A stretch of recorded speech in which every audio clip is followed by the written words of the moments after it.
Unidos, o sea, Estados Unidos y Europa, y otros acuerdos que hay también con Canadá.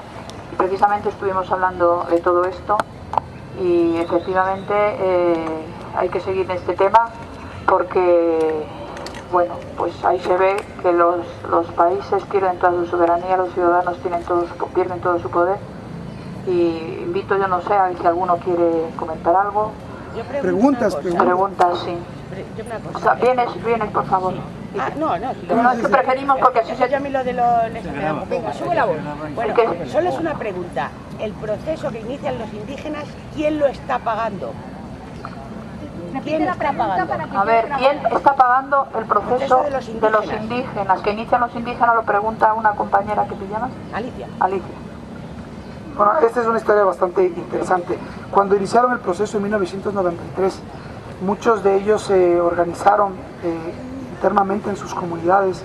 Algunos de ellos vendieron sus terrenos y pagaron a un grupo de 20 de los 300 que hay actualmente que conforman el Frente de Defensa de la Amazonía, y muchos más, porque ahora se calcula que son 30.000 todos los perjudicados que están dentro del proceso. Pero 20 de ellos que son los que suscribieron la demanda en Estados Unidos, viajaron, la primera vez que viajaron a Nueva York, viajaron con todo el dinero que lograron recolectar de la comunidad, de la venta de varios terrenos comunitarios que hicieron y de la recolección y la ayuda de toda la cosa. Ellos realmente comenzaron de la nada. O sea, fue un grupo de gente que tenía, disculpen la palabra, la mierda al lado, ¿sí? Porque tenían, o sea, es levantarse, porque realmente si es que algún día van al Ecuador y pueden ir sobre todo a un pueblo que se llama Xuxufindi, para que constaten ustedes mismos, la gente vive al lado de las piscinas de petróleo. Y no tienen a dónde irse porque son sus terrenos, no tienen qué más hacer. Entonces, esta gente la primera vez que fue a Nueva York fue con sus propios recursos. De ahí en adelante, muchas organizaciones ambientalistas privadas norteamericanos, the World Wildlife Foundation y Acción Ecológica, otras ONGs internacionales, se hicieron eco del caso porque realmente fue histórico. Ellos se fueron a plantar en las cortes de Nueva York con carteles a protestar y a pedir justicia.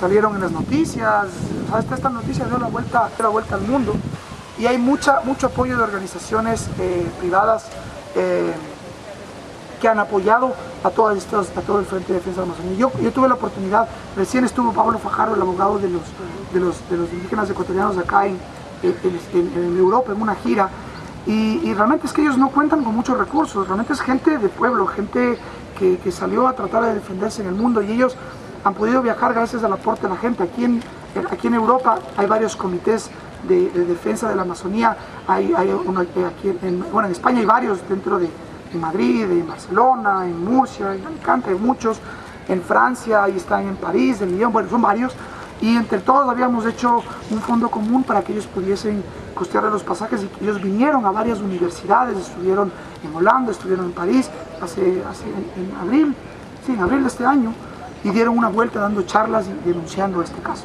Así se ha mantenido. Eso es lo que les digo.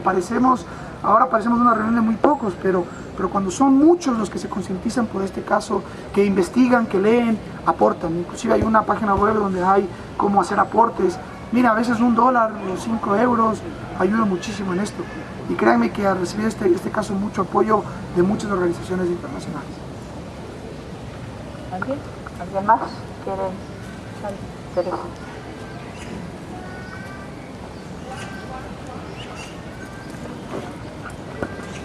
Bueno, a mí me ha dejado este panorama apocalíptico de la justicia, que no creo que se arregle. Es que a lo mejor voy a decir una tontería, pero es que me encuentro bastante frustrado con este tema, porque estoy pensando en este tema y en Canarias, y he calculado que nos situaríamos en el año 2080 con un proceso similar y entorpecido además por la firma del tratado, el TTIP con Estados Unidos. Entonces, el único modo que se me ocurre de luchar contra las energéticas, los oligopolios mundiales y nacionales energéticos, es el fomento de las energías renovables a lo bestia. O sea, si nos metemos por ese camino, perdona que no haga alusión a ese tema porque no os lo resuelve, pero cuando las barbas de tu vecino veas cómo se dice, pues pongo las tuyas a remojar. Y es que si no, la alternativa es que me voy a meter en una brigada de bombardeo de pozos petrolíferos en Canarias, porque es que si no, no le veo salida. O sea, eso no es broma. O sea, lo siento en este momento, luego se me pasará. Es decir, el fomento de las energías renovables y además energías renovables de autoconsumo para arruinar a esta gente, o sea, expulsarles de nuestro país que puede ser autosuficiente energéticamente, y si fracasa eso, pues me pongo a bombardear las bases. No, y justamente comentándoles algo muy importante respecto a propósito de lo que tú nos dices, yo creo que el combate a estos grandes intereses transnacionales se lucha desde dos partes, desde la participación ciudadana y desde el activismo ecológico. ¿Por qué lo digo? Sobre todo aquí en Europa, ustedes cuentan con una legislación ambiental, yo creo que es de las más, al menos en papeles, refinadas del mundo, pero sobre todo ustedes cuentan con algo que en muchos países latinoamericanos o países africanos no existe, y es mecanismos legales de incidencia sobre las políticas públicas. Y ahí las organizaciones ecologistas y sobre todo gente que realmente se dedique a litigar estos casos, a poner recursos, a intentar luchar contra todo lo que el Estado está haciendo, es muy importante. Por un lado, que existe un grupo de gente que lleve esa parte técnica, que lleve esa parte de utilizar los mecanismos legales que existen para irse en contra de esta gente, porque la gente tiene derecho a opinar sobre el medio ambiente, porque el ambiente nos pertenece a todos. Pero también del otro lado está la participación de la ciudadanía. O sea, no sirve de nada que 4 personas demanden una empresa y que esa empresa con sus millones les aplaste legalmente, porque estamos hablando que contratan estudios jurídicos muy poderosos, que tienen unos lobbies muy poderosos y que adicionalmente tienen contactos en los estados muy poderosos. El Estado, si quiere aplastar a alguien que quiere demandarlo, lo hace. Pero otra cosa es cuando ese caso se vuelve parte de la opinión pública y son todos los que están pendientes de lo que sucede. Ahí ya el Estado tiene sus reparos y las compañías tienen sus reparos. Hoy por hoy, quieren que les diga una de las campañas más importantes, solo por poner el ejemplo de Chevron Texaco, una de las campañas más importantes que se lleva adelante con la ciudadanía es: no consumamos productos de Chevron. Bueno, aquí ustedes tienen a Cepsa tiene algunos productos de Chevron, realmente la mayor cantidad de productos, sobre todo aceites para lubricantes, aceites y otros tipos de resinas, las tienen ustedes de Repsol. Pero de Chevron en Latinoamérica hay muchísimo. Y una de las campañas más importantes que se lleva adelante ahora es: no consumamos productos de Chevron. Si eres solidario con el caso, si tú estás de acuerdo con lo que está pasando, simplemente no consumas, boicoteemos el mercado de esta gente. Y otra de las campañas que ha resultado muy interesante en este caso, Chevron tiene reuniones de accionistas en todo el mundo. Bueno, pues lo que hemos organizado es brigadas para enviar cartas a todos los accionistas de Chevron, para que ustedes son europeos y tengan aquí algo muy importante. Ustedes tienen algo que se llaman los fondos de pensión. Ustedes aportan a sus fondos de pensiones, ustedes reciben de sus fondos de pensiones lo que les corresponde, pero ¿ustedes saben dónde invierte el dinero los fondos de pensiones? ¿En qué se invierten los grandes fondos de pensiones de los grandes sindicatos, de las grandes centrales? ¿En dónde está invertido ese dinero? Pues muchos de los fondos de pensiones europeos tienen acciones de compañías energéticas en general y petroleras, y muchos de ellos de Chevron. Una de las cosas que vino Pablo Fajardo a hablar aquí en Europa fue hablar con los grandes sindicatos. Porque también, ojo a esto, los trabajadores de las compañías de Chevron hasta ahora tienen procesos legales porque la compañía de Texaco, cuando salió de ahí, no les pagó todo lo que debía pagarles. Hasta hoy siguen en procesos legales. Entonces, se vino y se habló con los sindicatos y dijo: si ustedes se solidarizan con los temas ambientales y se solidarizan con los temas laborales, no solo de sus trabajadores aquí en Europa, sino de los trabajadores en el mundo, pues den orden para que sus fondos de pensiones no tengan acciones, o si tienen acciones, que lleven la voz a las reuniones de accionistas de Chevron de los casos que están pasando. Entonces, hay cómo hacer cosas, pero cuando la gente se organiza, cuando investigas, cuando ves dónde hay, y este tipo de reuniones también ayudan. Hay gente que tiene que ponerse a pensar por dónde atacar, y hay gente que tiene que ayudar a crear masa y crear conciencia colectiva. Muy bien. ¿Alguien más? ¿Vienes? Liliana, has levantado la voz.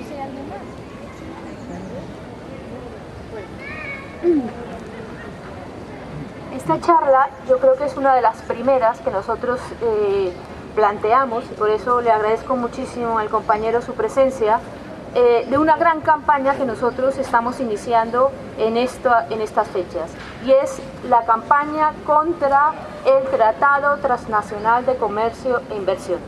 Como bien ha dicho, en el momento que vivimos, que es un momento de, bueno, que llevamos décadas en una globalización obligada, una globalización impulsada fundamentalmente por las transnacionales, y a la cual nosotros no podemos oponernos, digamos, desde un punto de vista material, sino lo que tenemos es que profundizar en las herramientas y en los mecanismos para que esa globalización esté protagonizada por las personas y no por estos traficantes financieros y traficantes de la expoliación y el desastre. Pues en el momento en que nosotros tomemos las riendas de nuestro destino y realmente podamos oponer a todos estos tratados y a todas estas normativas que se están erigiendo y utilizando para expoliarnos, en ese momento podríamos pensar en un mundo diferente y no de esa manera apocalíptica como ha dicho Teresa. Vamos a ver, nosotros tenemos que utilizar todas las fuerzas y todas las herramientas que tengamos. Las podemos utilizar, que bien sean jurídicas, que bien sean institucionales, que bien sean políticas, y también, desde luego, que en la base de todo, que es la movilización. Y la movilización no necesariamente tiene que ser grandes marchas, grandes manifestaciones, que también, pero también es el conocimiento detallado de cada uno de nosotros de dónde se está jugando ahora mismo el poder y la resolución de los conflictos. Fijaros que, por ejemplo, este tratado, el TTIP, que ahora mismo se está negociando y que está empezando una gran movilización para su reacción, ese tratado incluye también justamente mecanismos tribunales de resolución de conflictos que traen justamente acompañados este tipo de tribunales arbitrales de que está hablando el compañero. Porque esos, ya sabemos que existe una carta internacional de árbitros bien pagados, los mejores pagados probablemente dentro del derecho a nivel mundial, que son los que resuelven obviamente favorablemente a favor de quien les paga, obviamente, y quien les escoge este tipo de litigios. Y nosotros tenemos que recuperar justamente a través de la presión, que también la presión a lo largo de la historia, es que no es verdad que es que no se puedan cambiar las cosas. A lo largo de la historia las revoluciones siempre se han producido por la movilización de la gente. Si la gente no se mueve, si la gente no conoce, si la gente no se indigna y si la gente no se manifiesta y no ejerce las acciones que tiene para poder combatir esto, pues obviamente no la meten doblada, y así estamos durante décadas. Cada cientos de años pues ocurren revoluciones justamente cuando ya llega una generación o llega un grupo de gente que dice no más, hasta aquí hemos llegado.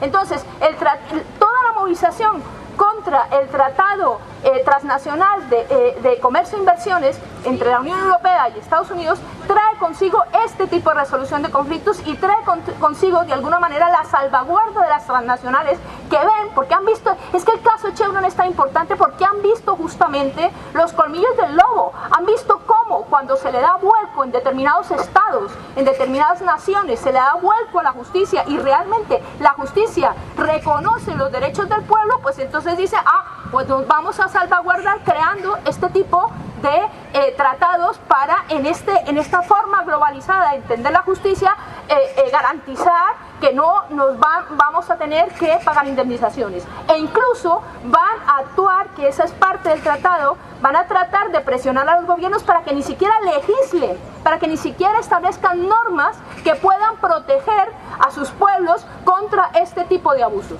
O sea, lo hacen incluso previamente, porque incluso en el tratado, en el TTIP, está previsto hasta una especie de coordinador de cooperación de órgano, como una especie de consejo, en donde obviamente van a estar sentadas todas las agencias que de alguna manera intervienen en la creación de normas, para que digan si son homologables esas normas con los propios tratados. O sea, antes incluso de legislar, ya van a haber consejos normativos que permitan ver si esas normas obviamente son adecuadas a los intereses de esas transnacionales y de esas grandes empresas de explotación. Con lo cual, nosotros estamos abocados, es que no nos queda más remedio, vamos, es que no es cuestión de ir, bueno, ahora nos convertimos en kamikazes, no, es que tenemos que actuar, tenemos que movilizarnos, tenemos que sumarnos a toda una ola de indignación y de movilización con nuestro granito de arena, que somos nosotros mismos, nosotras mismas somos granos de arena que tenemos que sumarnos a toda esa indignación para poder luchar contra eso. Y efectivamente, como ha dicho el compañero, fijaros, como un grupo tan pequeño como 20 campesinos olvidados allá en medio del Amazonas han puesto en jaque a una de las transnacionales más poderosas del planeta. O sea que sí se puede en estas circunstancias. Y de norte a sur, de este a oeste, si todo el mundo se mueve, realmente podemos luchar contra las transnacionales. Entonces, el caso Chevron para nosotros es paradigmático, para nosotros es un modelo de cómo tiene que ser la movilización y cómo se tiene que seguir, porque fijaros, es gracias a esos indígenas, a esos pobladores que han ejercido ese tipo de acciones como un pueblo tan importante como ahora es Ecuador, como reflejo de toda esa movilización, el que está oponiéndose y puede oponerse a todos estos abusos. O sea, ese es un ejemplo de movilización.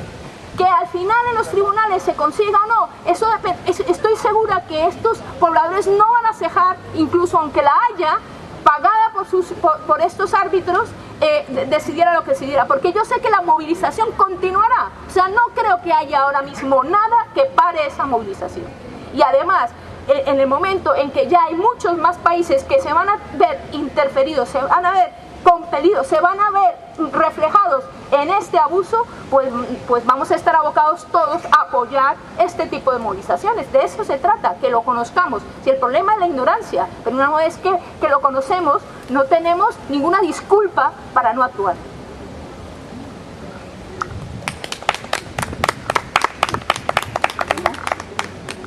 Bueno, solamente decirles finalmente que para mí este tema, de lo que tú dices, es supremamente importante. No soy experto en el caso, pero yo recuerdo muy bien este tema del Prestige.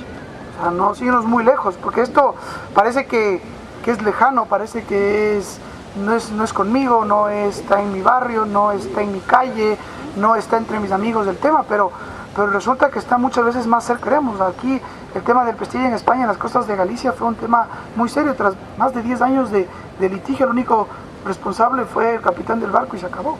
Hasta ahora se sigue intentando cobrar un seguro internacional que se supone que existe, y la compañía aseguradora, que es norteamericana, dice que no va a pagar porque el barco es de bandera de las Bahamas. Entonces, es complejo. Y yo les digo, parece tonterías, pero la única forma de que este tipo de casos lleguen a una verdadera justicia es con el involucramiento de todas las personas. Si es que las empresas tuvieran una real responsabilidad ambiental frente a las acciones que realizan, tal vez el cuento fuera diferente. Pero no es solo que actúan irresponsablemente en términos ambientales, sociales y laborales, sino que adicionalmente quieren mantener un sistema de impunidad en países del tercer mundo y en todo el mundo. Así que por eso es importante lo que decía la compañera, que hay que seguir adelante unidos. Sí, no, yo lo que le quería preguntar era qué es lo que está haciendo el gobierno de Ecuador, porque por un lado está el tema de los ciudadanos, el tema jurídico, pero bueno, el Estado también ecuatoriano algo está haciendo, y si lo está haciendo es que lo está haciendo mal. Yo no sé, es decir, yo le quería preguntar por algunas, digamos, noticias que van llegando de una cierta complacencia con multinacionales, entre con el canal Isabel II, que está ahí en Ecuador, etcétera. Y bueno, ¿qué es lo que está haciendo? Porque no tengo ni idea. Y segundo, como aportación, solamente decir que el tema de las balsas estas de hidrocarburos ahí hay tecnologías suficientes para poder eliminar. Lo que pasa es que son costosísimas a través de técnicas de ósmosis inversa que cuestan mucho y mucho tiempo. Pero claro, el problema es que si no eliminan metales pesados, hidrocarburos, etcétera, como ha dicho el compañero, al final acaban filtrándose en el freático, en el agua subterránea y en las aguas superficiales, en los dos sitios, contaminando todo. Existe tecnología suficiente. Eso no es. Ahora, es muy cara, y en los sitios donde no les obligan a utilizarlo, la legislación no obliga, pues la evitan en muchos sitios. España también, recuerden Andacollar, si recordaréis, con aquel problema que hubo con unas balsas de otro tipo, que no eran hidrocarburos, eran otro tema, pero siempre tecnología había, pero se prefirió mantener todo el tiempo hasta que vinieron las lluvias y arrastraron todos esos lodos. Vale, muchas gracias.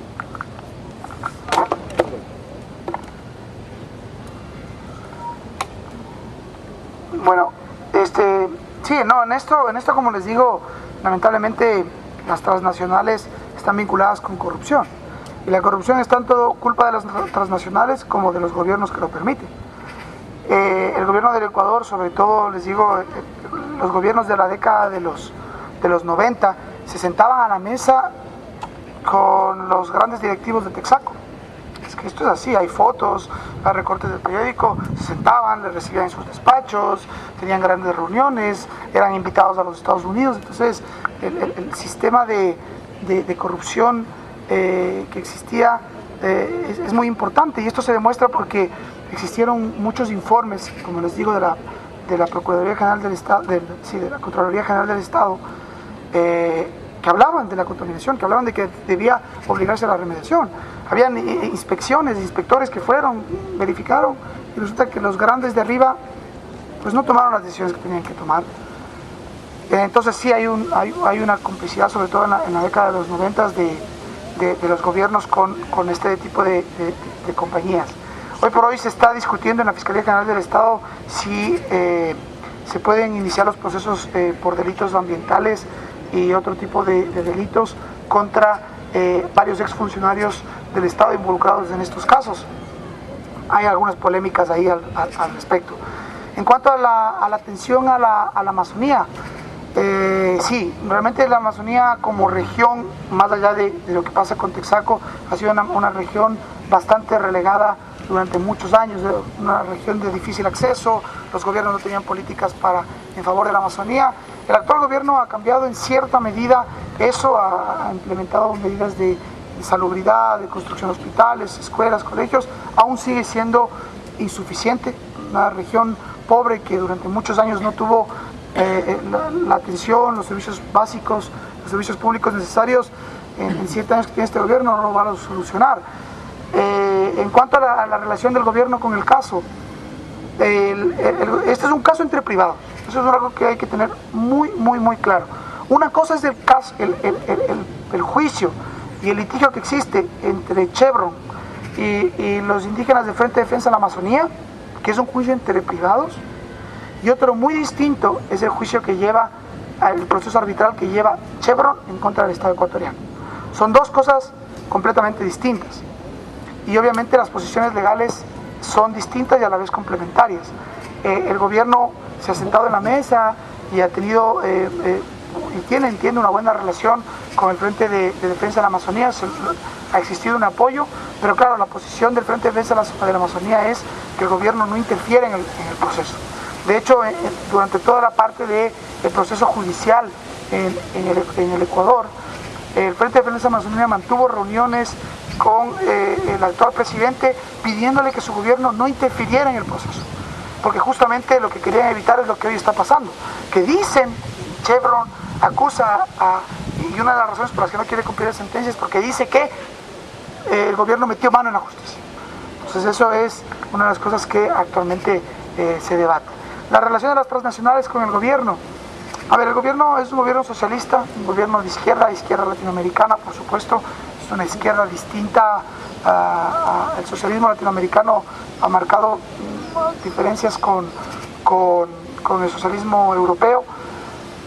Lo que sí hay que decir es que evidentemente Latinoamérica es una región que desde un punto de vista tecnológico, desde un punto de vista de desarrollo, aún depende, su matriz productiva depende de la explotación de recursos naturales. Entonces hay muchas transnacionales que aún operan en Latinoamérica. En el Ecuador hoy hay grandes compañías chinas, sobre todo. Petrochina está, por ejemplo, trabajando, Odebrecht. Son compañías transnacionales que están trabajando. Hay que reconocer, lo que hay que reconocer, que el actual gobierno ha endurecido las condiciones, ha endurecido las normas, ha endurecido los procesos de control a las compañías, pero los procesos de explotación aún se siguen dando y no existe un daño cero.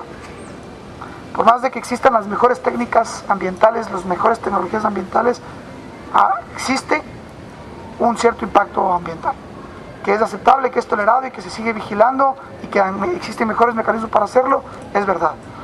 En cuanto a energías renovables, que alguna persona por aquí mencionaba, es todavía incipiente, es demasiado costoso la tecnología.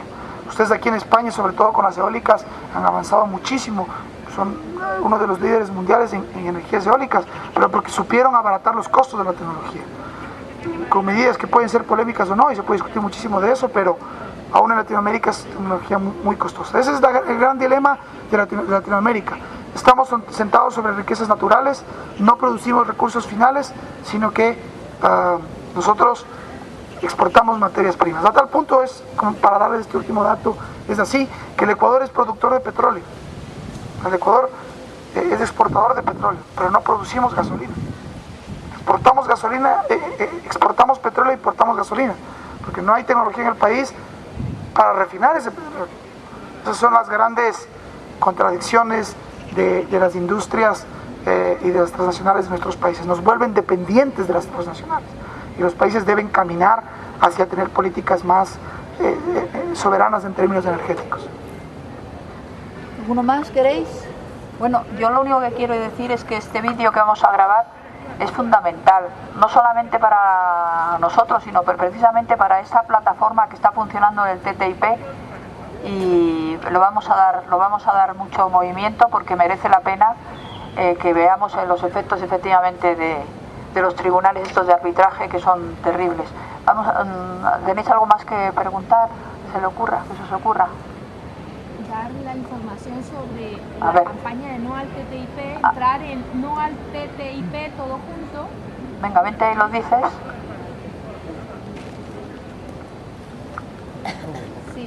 Sí, como se ha dicho, vamos a darle mucha difusión a la campaña No al TTIP, donde nuestro grupo de trabajo de Economía Sol se ha sumado para darle a esto la mayor difusión. En ese blog que es No al TTIP, lo encontráis en Google, hay cantidad de información y están pues justamente los borradores, lo que se ha filtrado como borradores del tratado. Colgaremos este vídeo también y enlazaremos con la web del caso Chevron, porque para nosotros, como hemos dicho, es modélico, no solamente de abuso, sino también de la movilización y respuesta de la gente. Y entonces, pues bueno, yo creo que lo importante es que estéis atentos a esta movilización de No al TTIP, que sepáis que se está preparando, se está organizando toda una gran movilización para el 11 de octubre con relación a este tratado, en donde están, digamos, involucradas todo tipo de organizaciones, todo tipo de asambleas están aquí sumándose a esto, y por eso os decía la importancia de que cada uno de nosotros, individualmente o con las organizaciones en las que pueda influir, pues participen en esta movilización. Yo creo que aquí nos estamos jugando todo. Es europeo, el día 11 es europeo. Es un día europeo, va a ser, ya os digo, es una movilización que se está dando a nivel europeo, pero también a nivel mundial, porque de alguna manera los tratados, ya sabéis que hay muchos tratados que se han ido firmando entre Canadá, en América Latina, en donde también se han dado movilizaciones. La idea es poder hermanar todas ellas. De hecho, si recordáis, en el año 2010 hubo en el Tribunal Permanente de los Pueblos, es la primera información que tuve del caso Chevron, y allí también denunciábamos, por ejemplo, el caso del canal de Isabel II como transnacional en América Latina. Bueno, pues allí en ese Tribunal Permanente de los Pueblos ya surge la idea de crear una especie de tratado de los pueblos.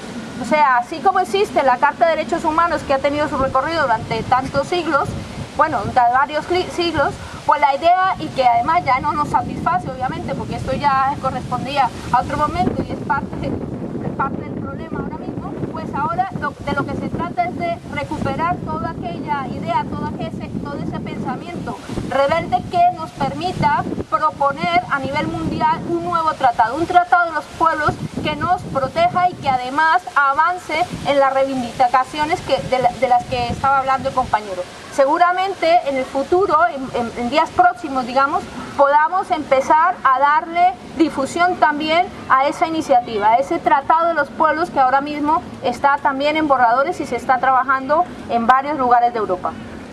Bueno, y otra pregunta que te iba a decir,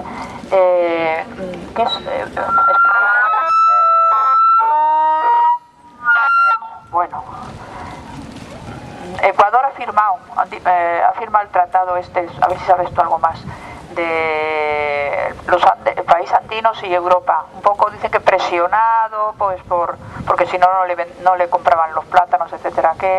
¿Cómo ha sido esto? ¿Por qué ha claudicado? ¿No tenía otra posibilidad?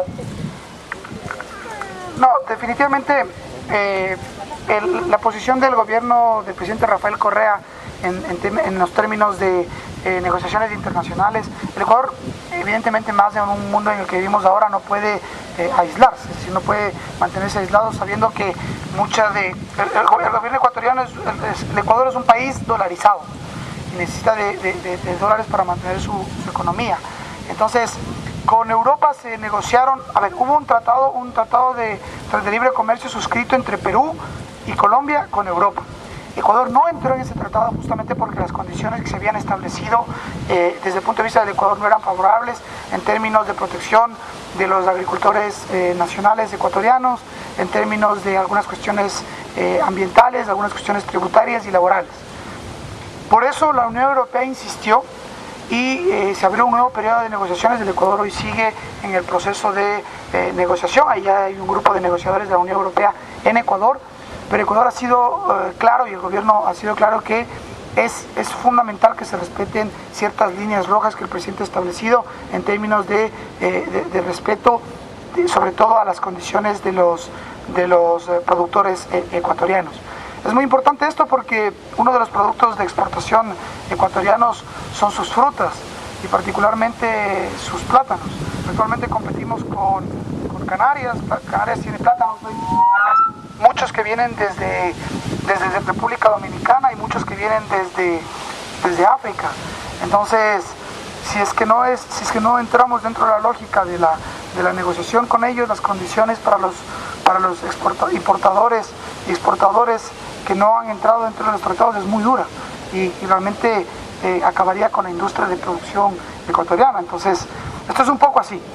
O sea, se sientan con la pistola en la mesa, pero a pesar de eso hay que negociar con dignidad, hay que negociar con fuerza y sobre todo teniendo claras cuáles son las líneas rojas, y eso es lo que está actualmente haciendo el gobierno del presidente Rafael Correa. Sobre la ONU, lo que has comentado, el trabajo de la ONU es muy interesante. Bueno, sí, rápidamente, el Estado ecuatoriano ha llevado desde el año 2013 la campaña La Mano Sucia de Chevron Texaco.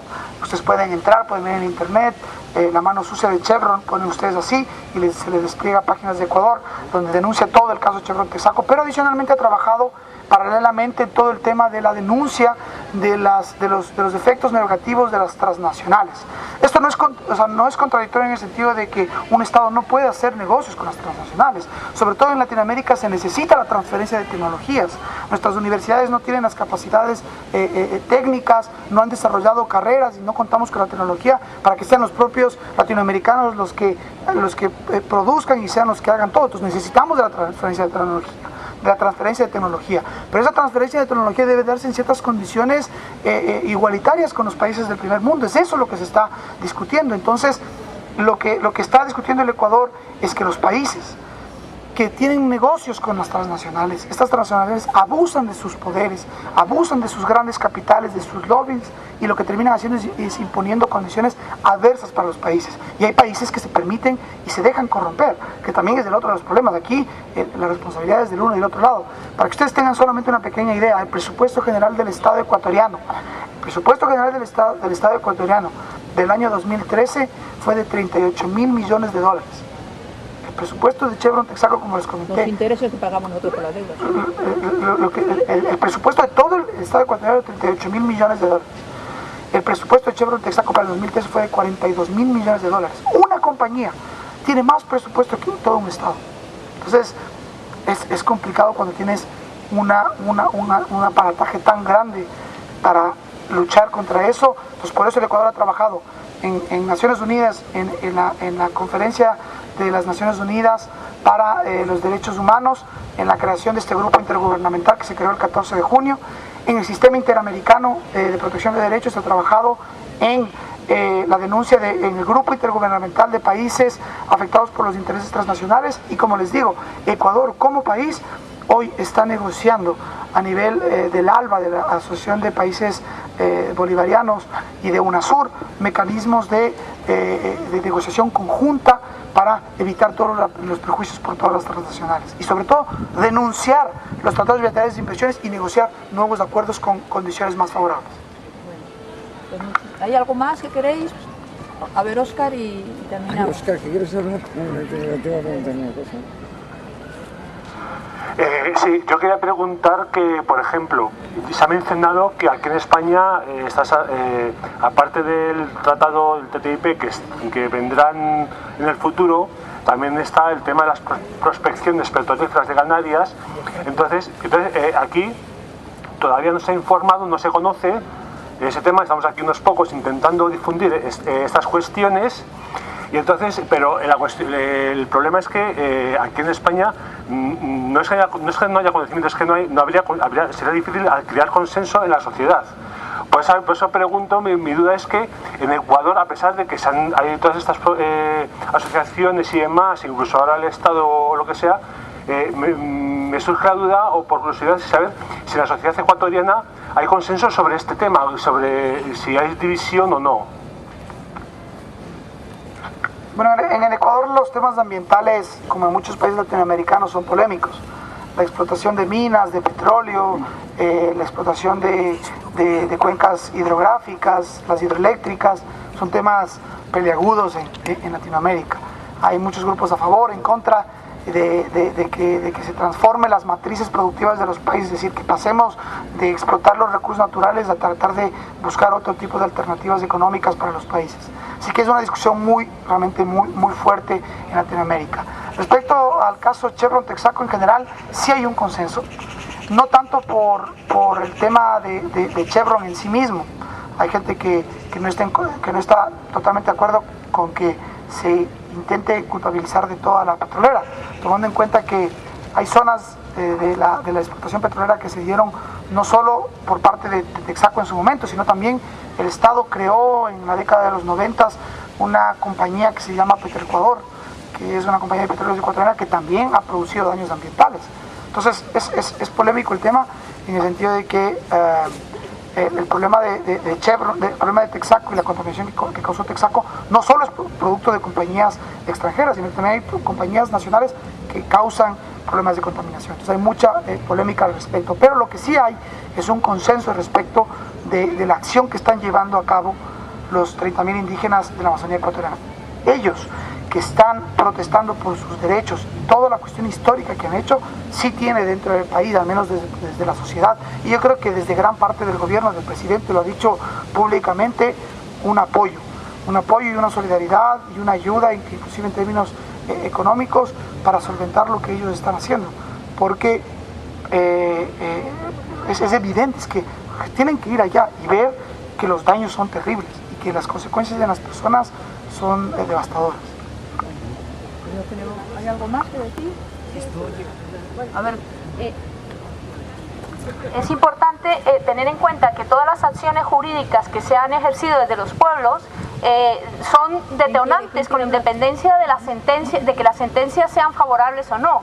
Si estas acciones se ejercen y tienen un largo recorrido, son un detonante y una forma de movilización, porque incitan a la movilización. Por eso todas las acciones que se están ejerciendo ahora mismo en este país, pues realmente están sirviendo para lanzar a la opinión pública y concienciar sobre la cantidad de problemas que están ocurriendo. Fijaros lo que significó el 15M para rato en términos de movilización, y lo que ha significado, pues por ejemplo, nuestra iniciativa con relación a las hipotecas, el TCJ y una cantidad de acciones ejercidas por el 15M y por otras organizaciones contra pues todos los desmanes y abusos que bien efectivamente pueden ser por las transnacionales o por las transnacionales avaladas por organizaciones o empresas estatales, como es el caso de Caja Madrid, que sirvió para financiar todo tipo de abusos de todo tipo de empresarios corruptos y vamos, que se estaban enriqueciendo con el ladrillo. Entonces eso efectivamente se puede hacer desde empresas públicas, obviamente tomada por estos chorizos, o se puede hacer directamente por las propias transnacionales que gestionen sus empresas. Entonces, pero aquí la cuestión es cómo nosotros nos movilizamos para sacar a la luz todo esto.